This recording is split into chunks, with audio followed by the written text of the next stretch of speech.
So how are you holding up?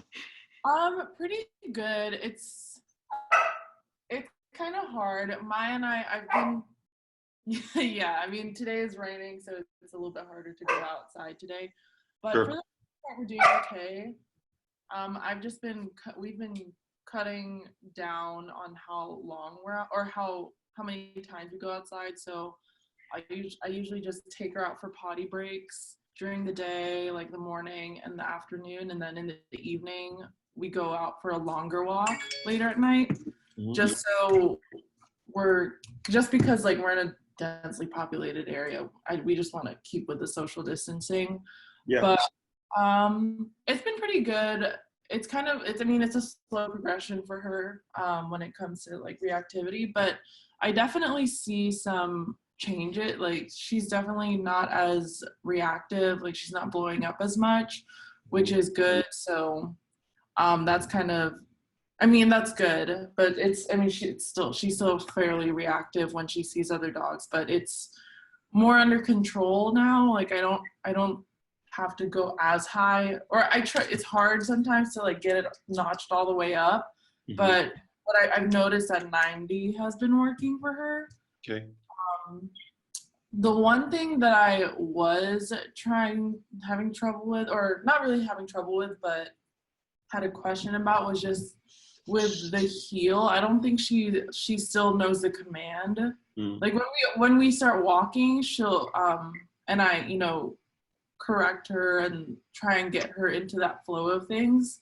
She'll understand, okay, I have to walk by her side. Mhm. But sometimes like transitioning from like a break and just like letting her kind of sniff around and then getting back into a walk, I've been trying to get her to understand that like heel means like by my side, but I don't think she's still getting, like, I don't know how to get her to mark the command like with the action. Because did you only have, was it 2 sessions 3. before you had 3? Okay. Did we put in the cue word for the heel? Mm-hmm. We did. Okay. Okay, I remember. That was the one that was outside in the front of your place. I think it was. Mm-hmm. Um, and you you put her on break. She's doing her doggy thing. You Mm-hmm. issue the word heel. You start moving. And what do you see? Like in that, what does she just pull ahead? Is she still sniffing the ground? Is she kind of like walking around her legs?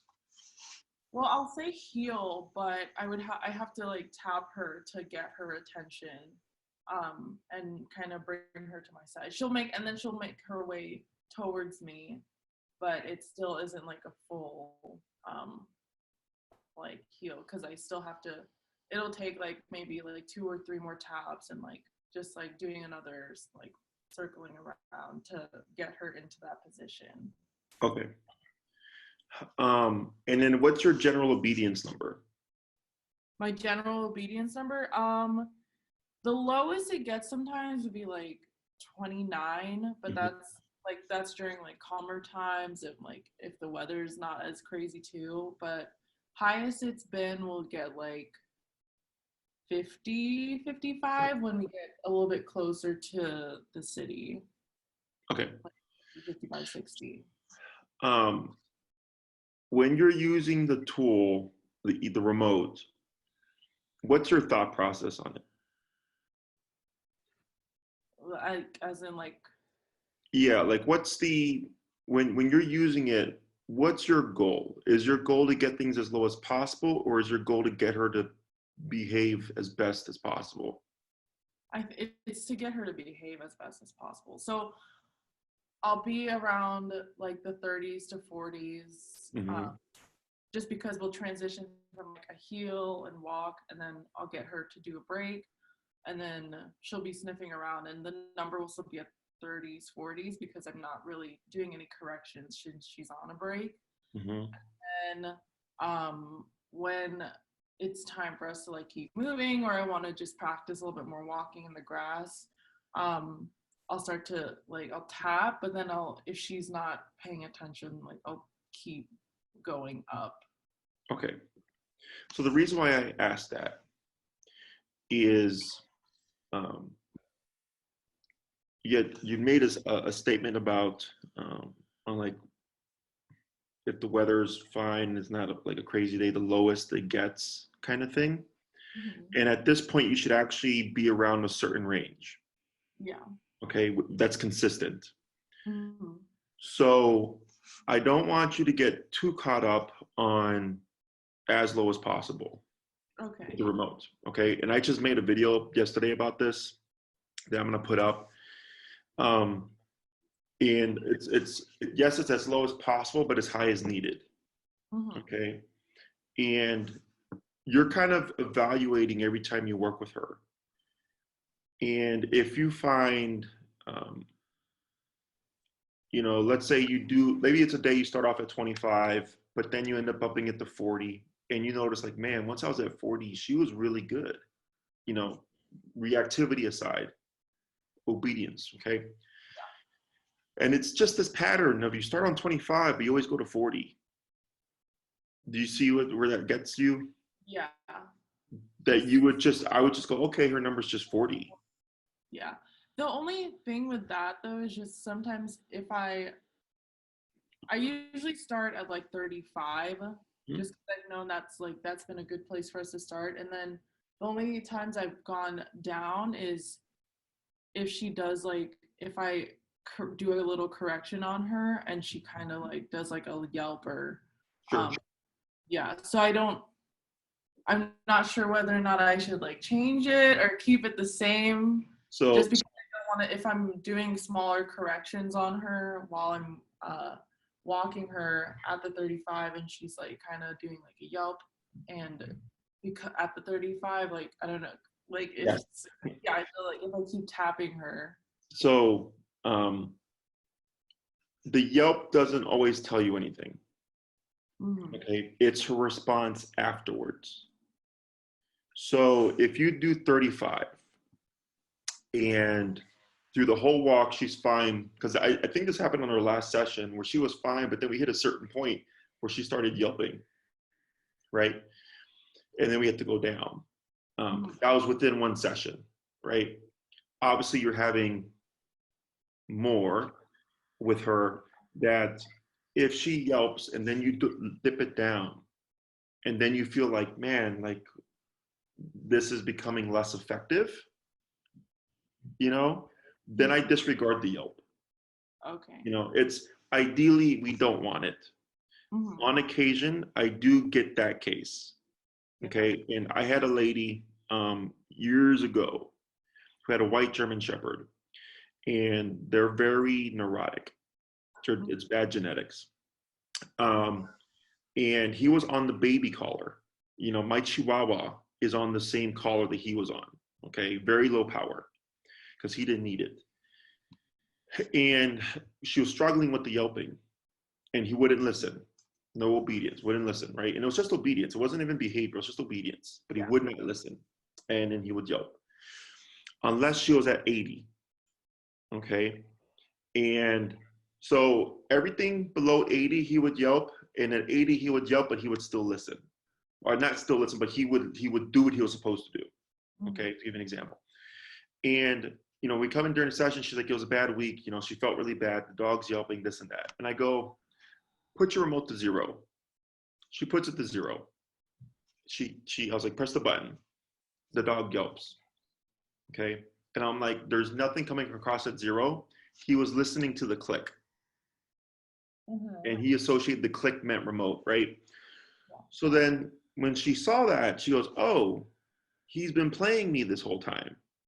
I said, yes, because he knows the more he yelps, the less you remote, right? Yeah. So then what ended up happening was I told her, anything below 80, he's not going to listen to, right? And he yelps anyways. Even if it's on 0, he yelps. Yeah. Then you might as well just put it to 80 and he's going to yelp, but he's going to listen, which then ultimately leads to less remoting. Yeah.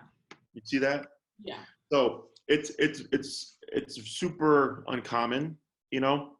It Mhm. sucks, I have a friend of mine who's a dog trainer who got a very vocal German Shepherd who will yelp even if you do the vibration. Yeah. Okay. I For her though, it's more just like she'll get caught off guard. Mm. Because other times, like if she knows like she's getting corrected, she'll like you can see the twitch, or she'll kind of just like her head will move towards me. But Hmm. that's like those are the main reactions. But I think it's just getting like her getting caught off guard, maybe because Correct. she doesn't do it very often. It's just like maybe a couple, like it's only been like a couple times here and there. Okay. So I would just keep it consistent. Just keep Okay. it. If 35 is your baseline, Mhm. that is more successful than lower, like I just gravitate there. Okay. My preference is to actually catch dogs off guard Okay. because, and especially with her, because you still have some reactivity there, Mhm. is when a dog is caught off guard, it means their brain is wandering, right? But her brain shouldn't be wandering. Yeah. Right. And I don't need her to be robotic. I don't need her to be spot on eyes forward. That's not realistic. But Mhm. like my dogs, if I walk them off leash and I walk across grass, they're at my hip and their nose will be on the ground, but they'll stay on my hip. Yeah. Okay. So they're able to do both things. Now, if they were to put their nose to the ground and then detour away from me, clearly they can't do both things. Mhm. Right? Yeah. So I always leave it up to the owner and the case because every case is different. But Okay. I take every opportunity because you're thinking it's unfair, Yeah. right?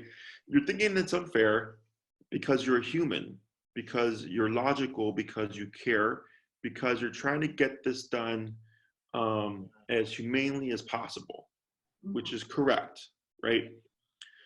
But if you're too wrapped up with that was unfair, you're gonna end up going less and less, Yeah. and then you start working backwards, right? It's an easy rule, it's an easy concept of as long as you're on my hip and you don't blow up and become reactive and you don't go wandering and stuff, nothing happens. It's a very easy game to play. You don't do that, you stay on my hip, you're golden, right? It's just mentally, she's very impulsive and Yeah. she's very kind of, I don't want to say easily distracted, but I feel like there's a better way of saying it, you know? Yeah. It's really the more strict you are and the kind of very black and white, it is what it is approach, then Mhm. you start making more progress and kind of closing that gap. Okay. Because if she's willing to just wander, and sniff or like, when you tell her to heel, she doesn't come straight to your hip and all that stuff. If she's willing to gamble that at this point, because it's been a couple of months, I think, yeah, since I've seen you, because it was like mid-March, right? When all this happened. Well, yeah, probably like maybe like a month and a half ish Yeah. around. So you've had like 4 to 6-ish Yeah. like weeks, Yeah. right? That is plenty of time for her to have the concept. Yeah. It's just not important enough yet. So when I say the word heel, I'm not expecting her to come straight to my hip. That's a separate thing. Okay, Okay. that's a separate thing. But she should be walking at your hip. Going to my direction in some way. Yes, like Okay. you shouldn't have to be correcting. Yeah. Okay, so I typically give dogs 2 weeks to fully understand the concept if the owner is doing, for example, 3 15-minute walks a day.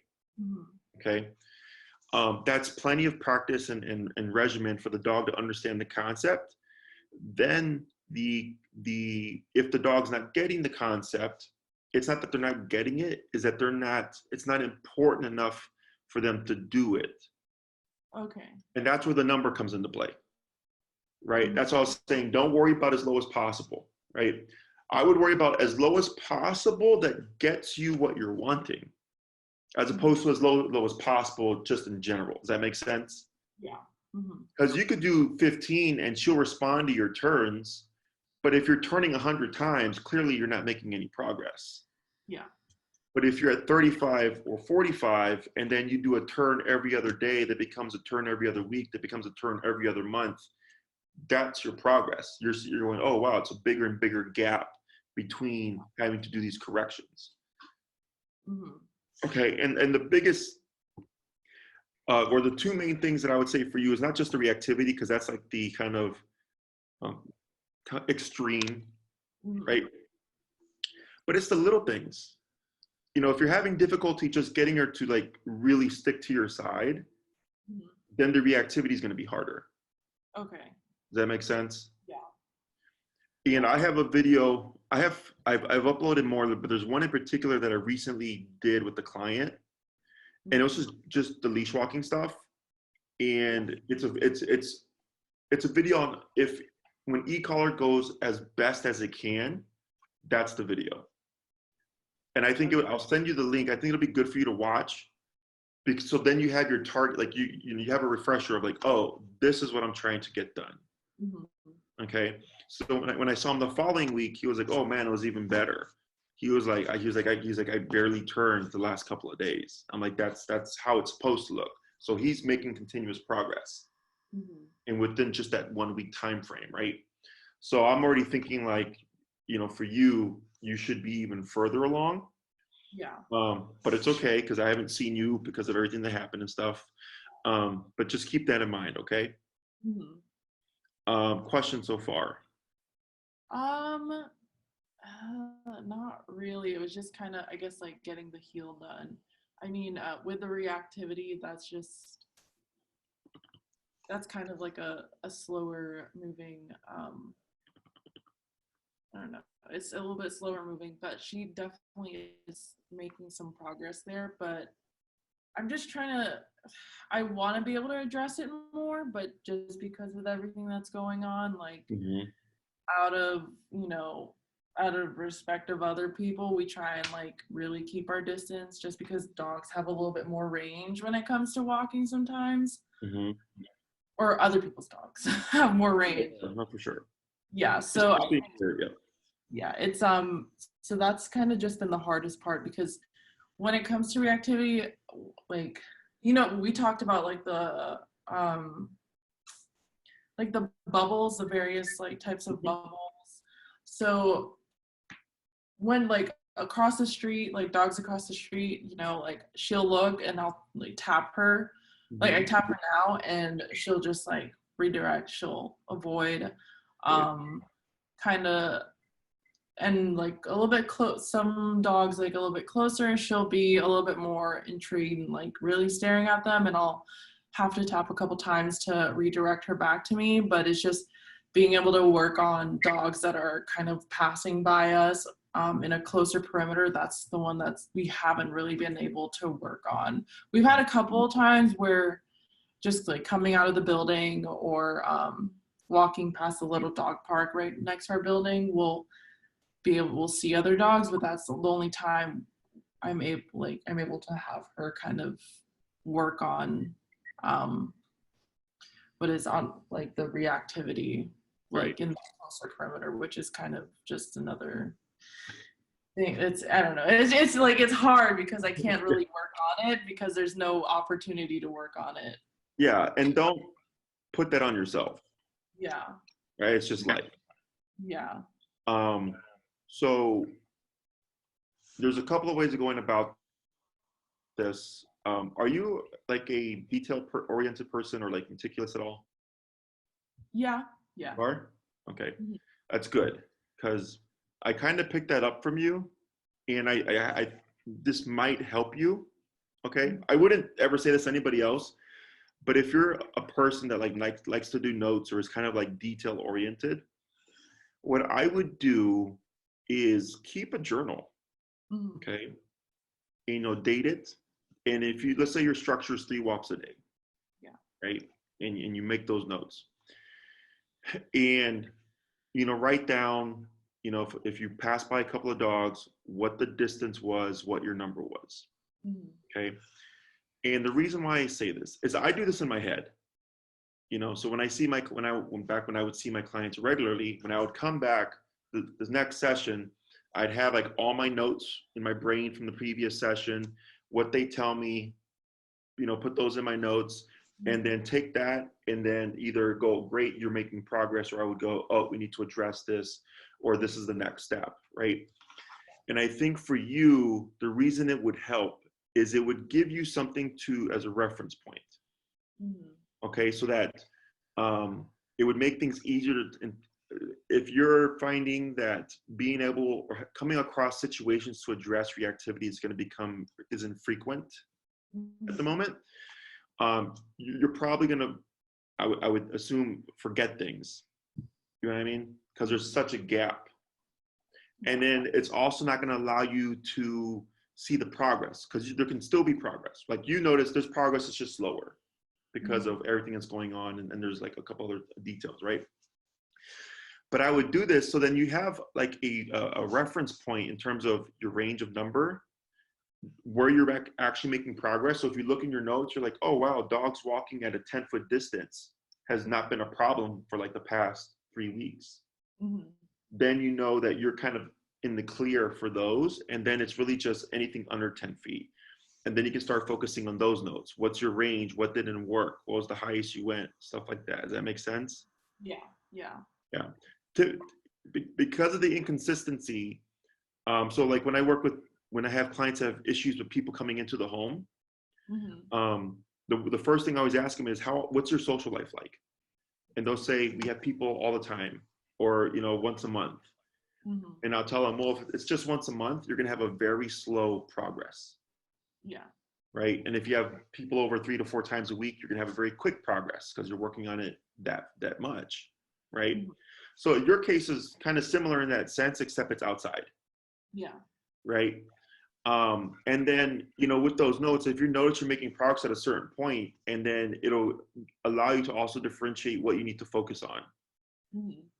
So if you see an opportunity that you're comfortable with taking, and you can press it, then you press it, as opposed to leaving it at a point where it wouldn't really be that beneficial in terms of her progress or you developing your handling skills. Okay. Yeah. When you say reactivity, okay, are we talking about full-blown blowing up reactivity? Are we talking about whining? Are we talking about looking?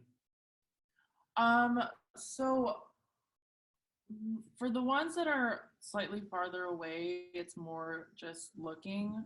And like if I see another dog across the street, or like across the, like over by the lakefront, I mean, people still try and walk on the trail, but and we see dogs like coming by that are about like 15-20 feet away, she'll stare. I'll get her into a sit, and face her in a certain direction, and then it's like the looking back, trying to like make like neck is craning. So that's how it is for when it's a little bit farther away. Closer by, it's like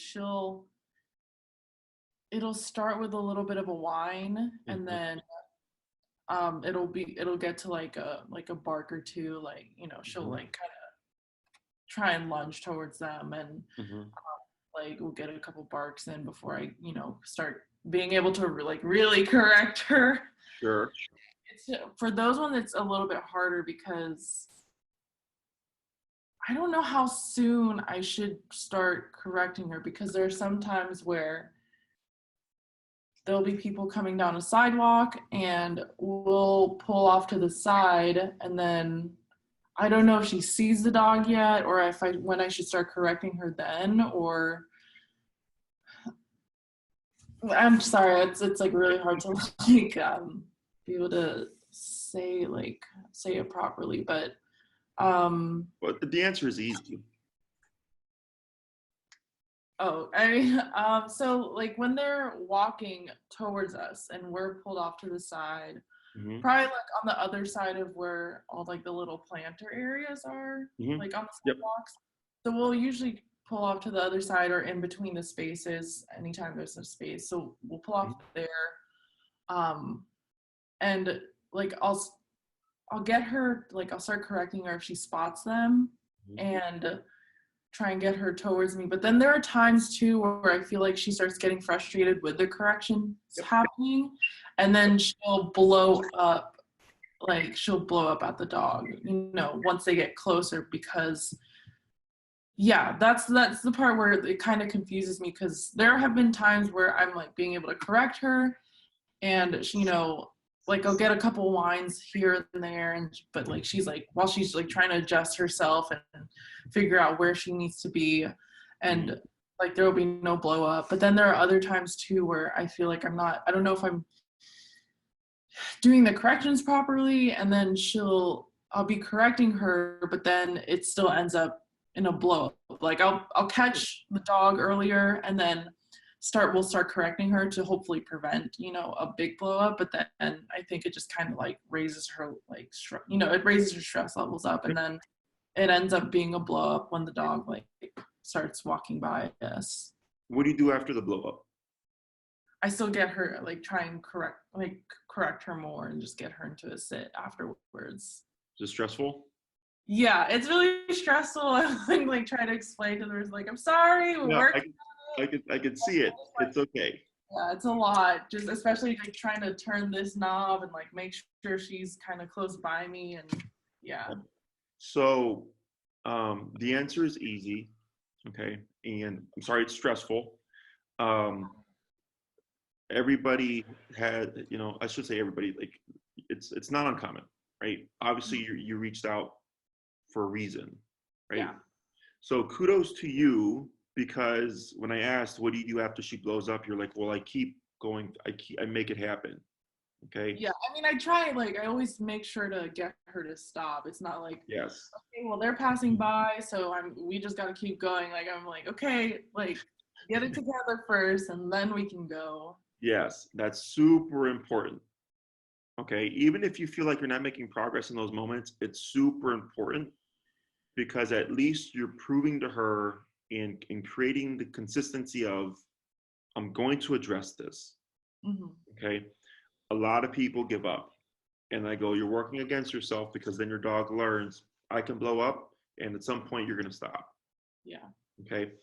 So the answer is easy in the sense that you correct right away.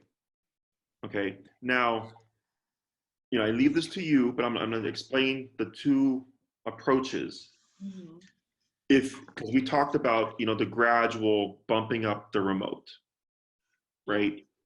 And, you can find either the dog gets more stressed out, they're getting frustrated because they're getting corrected, and she's frustrated because she doesn't want to let go of the dog, right? Yeah. And then, the blow up happening anyways, right? Is if you do that approach, your dialing up should progressively get faster as you get more, affluent with it. Yeah. So like I can turn up the collar and not look at it, and I can jack it up real quick, right? But I've been doing this a really long time. So in your case, if you're doing that approach, I would expect to have more frustration in the beginning until you either get really fluent with it or you find out her range. Yeah. Okay. And you start this immediately. That's why I always say step aside, you take a look at her, and the moment you see her even just look, you can start right there. You don't have to wait for the whine. You don't have to wait for the bark. You don't have to wait for the lunge. You can correct just for the look. Okay. Because the looking is what escalates to the whining, the barking, the lunging. You see that? So you're getting it right at the first step of, if you look at a dog, there's going to be a correction, right? But if you're doing the incremental approach, it's going to be time, because you're constantly having to go up, right? Yeah. So then. The thing is, like, I do correct her right once she like makes that first initial like look towards the dog. But then I think so I think it's sometimes when she catches them a little bit farther away and they're slowly starting their approach to us, there's that long like build up of like, okay, they're coming.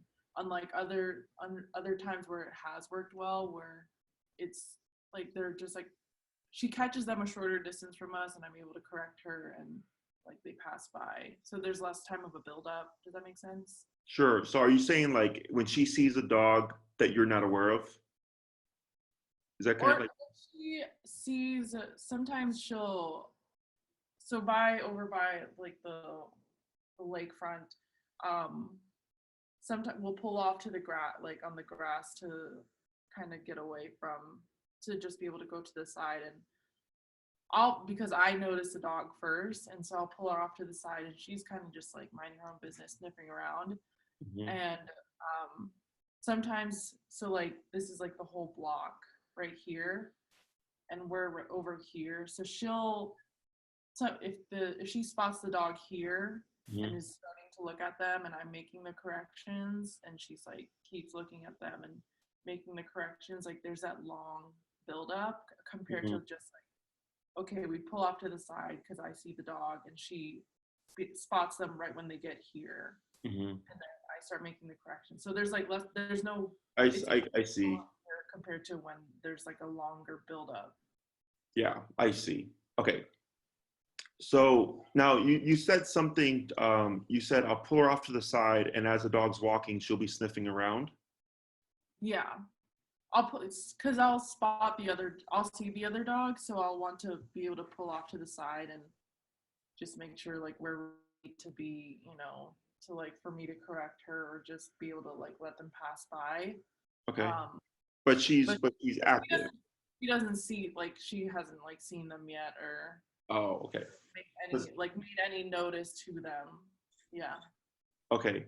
So you'd want it to be really strict, okay? Which is probably gonna make things harder. Okay. Okay. But that's because when you said I pull her off to the side and she'll be sniffing around and the dog will pass, the first thing I was like, well, why is she sniffing around? Okay, because remember, when you pull off to the side, at the minimum, you're wanting her to put that butt down. Okay. Okay. Well, it's usually like if I have her on a break, like I pull her Mm, off to the larger grassy areas. If mhm, we like down these sidewalks right here, I'll have her in a controlled walk and make mhm. that a heel. But once we get to the bigger areas, I just have her on a bit of a break and being able to go around. So that's kind of the Okay. situation. What I would do is always make it consistent. Okay. Okay, because like even though like she's sniffing and the dog passes, right? You know, it's a good experience in the sense that there was no reactivity.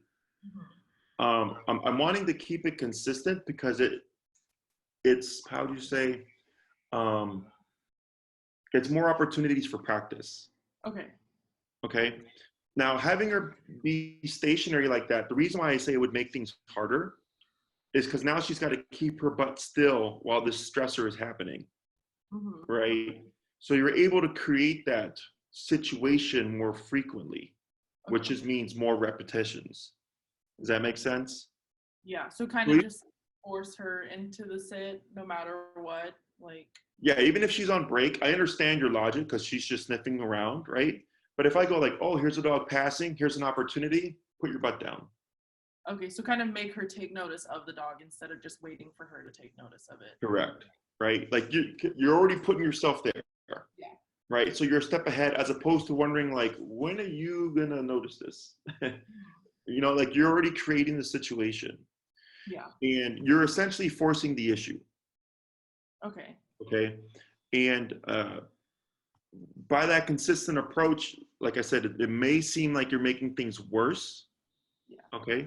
It may, I'm not saying that it will, because if you're forcing the issue and you're doing it more often than not, you're more likely going to see stuff, Okay.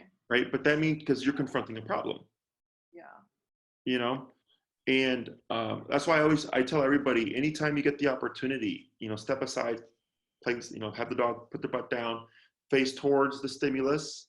Yeah. If she decides to turn her back and like give her back to the dog, I don't care because she did it, right? Okay. But it's still, we're just putting yourself, I don't need you to get closer to the dog. You Yeah. know, you could just wherever you're at, oh, there's a dog coming here, sit down, boom, it passes, no problem, break, then go back to what you're doing. Okay. So you're just always setting yourself up and setting the situation up to either address it or to succeed, essentially. Okay. Yeah, she should think of, um, the reason why we want really tight control Mhm. is it when you have her under control or under command, uh, the theory is what you say should be most important to her, that other things shouldn't matter, like a dog passing by. Mhm.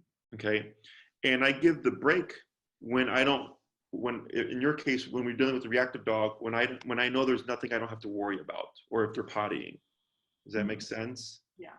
So it's always control. And then when you get to the lake front, and then you look around, you're like, okay, like there's no dogs for like 60 feet, break, right? Because then you're kind of worry free of, I don't expect there to be any dogs. Mhm. And in this way, when you go back to your walk, it's back to control again. But should something happen, you always want the control first before the behavior. Okay. Most people wait for the explosion to happen before they try to get the dog under control. Yeah. Yeah. Okay, and they go hand in hand. Like, it's good to know how to do both, but it's always, in my experience, been easier to just have everything under control first, because you're already a step ahead. And if Mhm. things go south, then you just have to get the control back. Yeah. Okay. Yeah. um the looking, there's one thing that we can add in. um, or there's a couple of things that, but I don't, she's not food motivated, right? She's food motivated when it's in a controlled situation. Like in here, I can like teach her as much as I like different tricks as I want when it like when I have food and like there's nothing else distracting her. But outside, there's just um or from previous experience, like trying to teach her how to heal outside with just food, it's been kind of like she doesn't care. Okay, Yeah.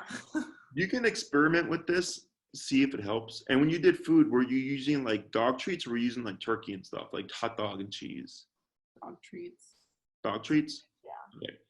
um so something that you could add in, I typically don't do this, okay, but it doesn't hurt. Like, it won't, like, how'd you say, work against you, but it can help. And if it doesn't work, then we just stop doing it. Okay, is you can incorporate food here, Okay. but I would use very high value food like hot dog, cheese, deli meat, rotisserie chicken, as long as she doesn't have any allergies. Okay, and only for this exercise. Mhm. What I'm gonna have you do is, if you have a little, like a fanny pack or a Ziploc, whatever, bring, a nice supply of treats, whatever, and do everything that you've been doing.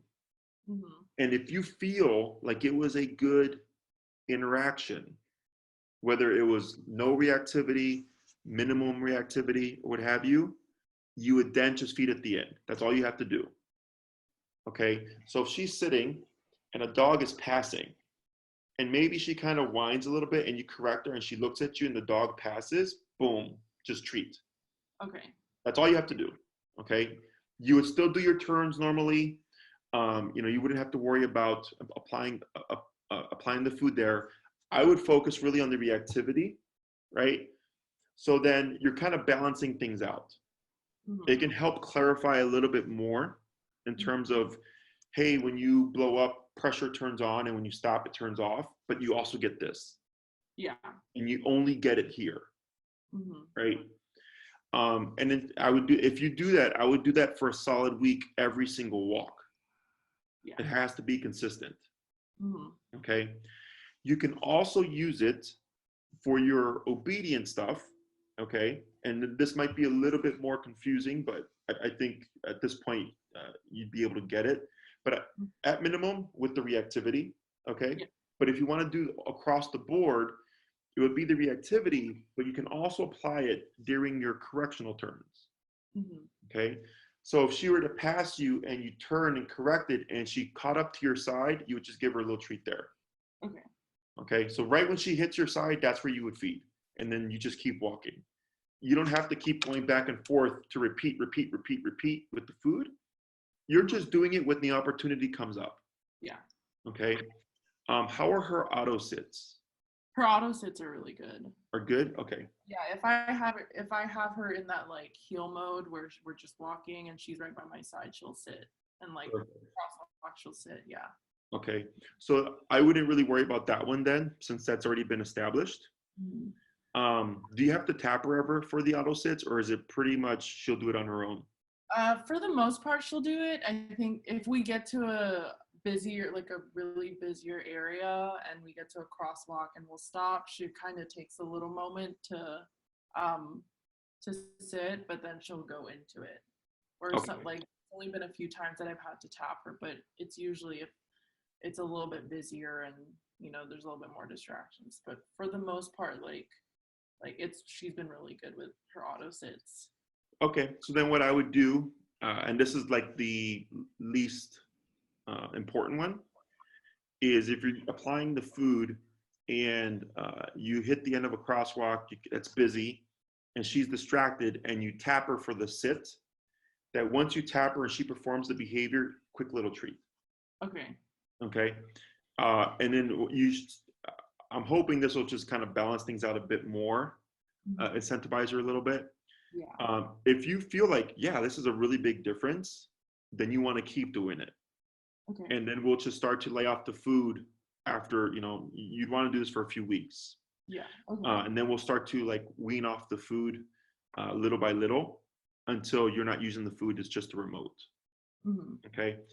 But definitely for the reactivity stuff, and if it's like a bad moment or whatever, let's say she were to blow up and the person passes and you're having to really kind of ride out the moment to get her to settle down, I wouldn't worry about feeding that.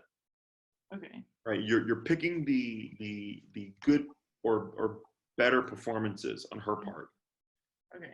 Okay, does that make sense? Yeah. Yeah. Um, if you find that she doesn't take the food immediately, okay, I'm gonna have you just keep trying to don't. If you present it to her and she doesn't take it, don't try to coax her to take it. Okay. Okay, just offer it. If she declines, I put it away. The next opportunity, I offer it. She declines, I put it away, and I just keep trying. Okay. Okay, don't keep trying to force the food. Mm-hmm. Eventually, what can happen is because if she's still stressed out about the collar, she's not going to accept the food. Mm-hmm.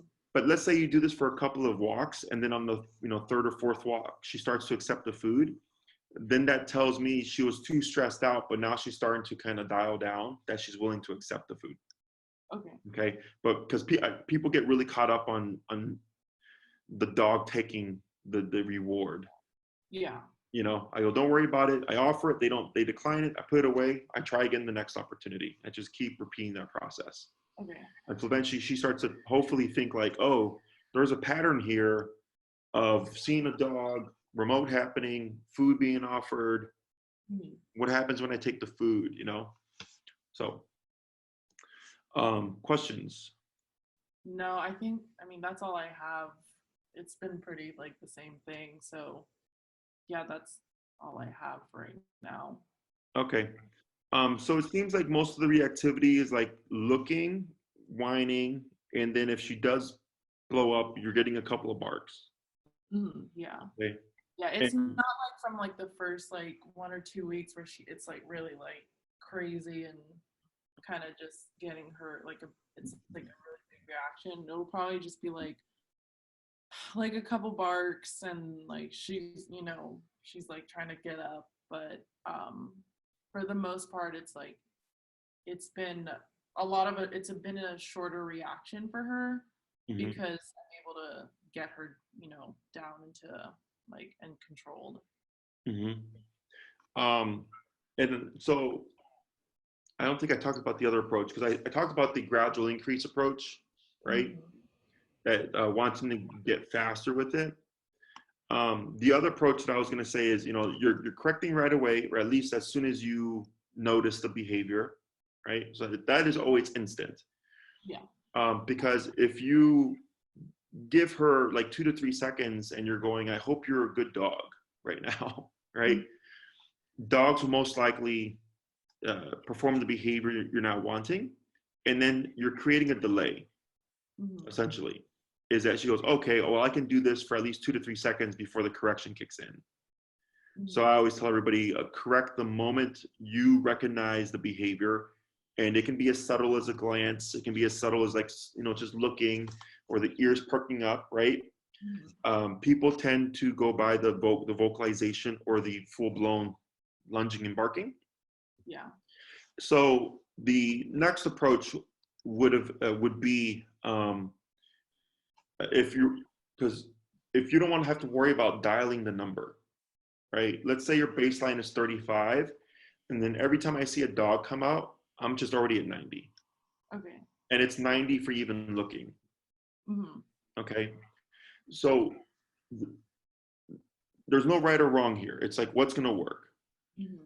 The logic would be, well, if the dog's blowing up, I would expect that I would have to be higher to get them to shut down because they're more adrenalized, right? But that's not always the case. Like, some dogs will be full-blown reactive, and I could tap them on 25 and they'll shut up and, like, sit at my feet, right? That's where the incremental approach kicks in, because I'm doing all the science and the experiments to see, like, what's going to work for you.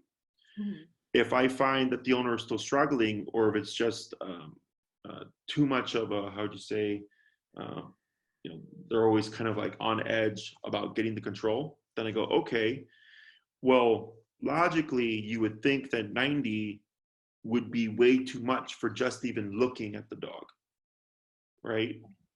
Yeah. But for the dogs, they don't think that way. Dogs don't think logically like that. So I could have a dog that, if you touch its tennis ball, will growl at you and snap at you several times before a full-blown bite. Okay. But there are other dogs that will have a tennis ball, and you get 4 feet of them and they'll bite the crap out of you. There's no logic there. It's just, this dog is really serious about their ball, and the other dog is a little bit more forgiving. Does that make sense? Yeah. So for the human, we're very logical, and we go, okay, well, the dog's just looking. Why would I want to do 90? Because I'm trying to set the precedent in the head, where it's like, you don't even want to look at a dog because it's this harsh correction. So if they don't, so then when they look, she'll, like, look away. She's like, I don't want the 90. So if she looks away, we shouldn't be seeing anything past the looking, like whining, barking, or lunging. Yeah. Okay. So that's the other approach, and again, when you pick yours, whether you shift or not, is be static with it. And you can pair the food with either approach. Okay. And then if you decide, you hit a plateau with one approach, you can always make more progress with a different one. Okay. That's where my head is at in terms of what I'm hearing from you and her, just because I've seen it so much. Yeah. Like, I'm already like, yeah, this is probably a case where it's going to be a harsher consequence for a minor behavior, right? But you have to be, knock my glasses off. You have to be comfortable first. Yeah. Okay. Questions? No, not really. Yeah, you've answered pretty much all my questions that I have for right now. Okay. And there's still the prong. You haven't tried the prong yet, right? No, I haven't. When she gets lunging and barky, or when she barks, whatever, do you feel like you have good enough control? Yeah, I do. It's just, I definitely feel like I have enough control to be able to just get her back down into, like, a sit and, like, kind of trying to turn towards me. It's still just, like, working on the reactivity, but I don't feel like I don't have any control over her in those situations. Okay. Yeah, because my concern would be, if she's lunging and if she were to get into that state, is a lot of people are concerned with not being able to control the dog. Yeah. Right. Because that's at minimum, I want to be able to contain the reactivity. Yeah. And that's the leash, right? And then the other part is shutting down the reactivity, which is the remote collar. So as long as you're fine with that, then you should be good. The prong is another tool. I have another client their case was kind of like yours, where the progress, they did 12 classes. The progress was like pretty, not slow, but like half of what I'm used to seeing.